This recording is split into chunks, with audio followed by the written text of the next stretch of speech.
Aujourd'hui, nous sommes réunis dans la région de Saint-Louis dans le cadre d'un CRD dédié à la vulgarisation de la politique d'assurance qualité. Donc, au cours de cette rencontre-là, nous avons convié tous les acteurs du secteur de l'éducation nationale et de l'enseignement supérieur. Donc, c'était l'occasion, avec le secrétaire exécutif de l'ANAQ-Sup, de vraiment présenter les missions de l'ANAQ-Sup, mais également de recueillir les avis et préoccupations de ces acteurs-là. Donc, ces acteurs ont formulé des recommandations. L'ANAQ-Sup a bien pris note. Et j'ose espérer que dans l'avenir, elles seront prises en compte.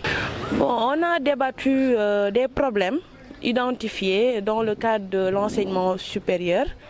On a débattu également de la place accordée à l'ISEP pour cette politique-là. Surtout dans la coordination, parce qu'au cours de cette rencontre, on s'est rendu compte que rehausser la qualité de l'enseignement supérieur, son objectif n'est rien d'autre que participer à l'employabilité des jeunes. Et pour atteindre cet objectif-là, on a besoin que les ministères travaillent en synergie, à savoir le ministère de l'Enseignement supérieur, le ministère de l'Éducation nationale, le ministère de la formation professionnelle et technique, le ministère de la fonction publique, mais également le ministère du Travail. Donc c'était la recommandation principale qu'on a formulée. Ce qu'on peut retenir, c'est que nous avons cette fois-ci, en 2026, initié une tournée après l'étape de 2025. Et cette première étape a voulu qu'on soit à Saint-Louis pour justement partager, rapprocher le dispositif national d'assurance qualité aux différents acteurs de l'enseignement supérieur, aux différents acteurs de la recherche, aux différents acteurs de l'éducation nationale, mais également ceux-là qui sont au niveau du secteur de la formation technique et professionnelle.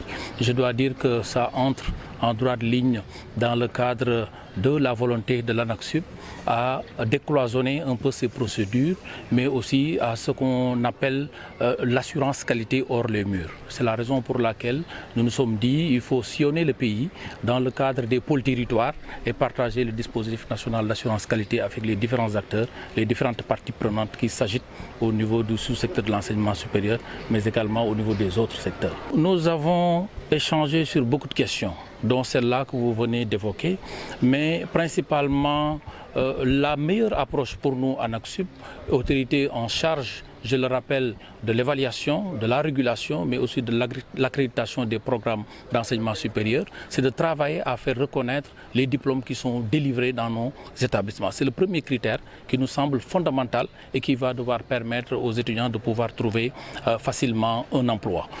La raison est toute simple. Nous savons aujourd'hui que l'État du Sénégal accorde une importance primordiale par rapport à la reconnaissance des diplômes pour permettre aux étudiants, aux apprenants de pouvoir accéder à la fonction publique, mais également leur permettre surtout d'être mobiles à l'échelle nationale et à l'échelle internationale. Nous savons qu'aujourd'hui, l'ANAQ est sollicitée de toutes parts pour vérifier la reconnaissance des diplômes qui sont obtenus par les étudiants sénégalais. Donc c'est pour donc dire que pour nous, le premier critère qu'il faudra satisfaire, c'est de faire en sorte que les diplômes qui sont délivrés dans nos établissements soient reconnus, du moins au regard des statuts qui organisent les missions de l'autorité nationale d'assurance qualité de l'enseignement supérieur. Notre rôle étant d'évaluer et de réguler en même temps, nous avons convié dans le cadre de cette tournée l'ensemble des acteurs de l'enseignement supérieur, y compris ceux-là qui sont au niveau des établissements privés d'enseignement supérieur.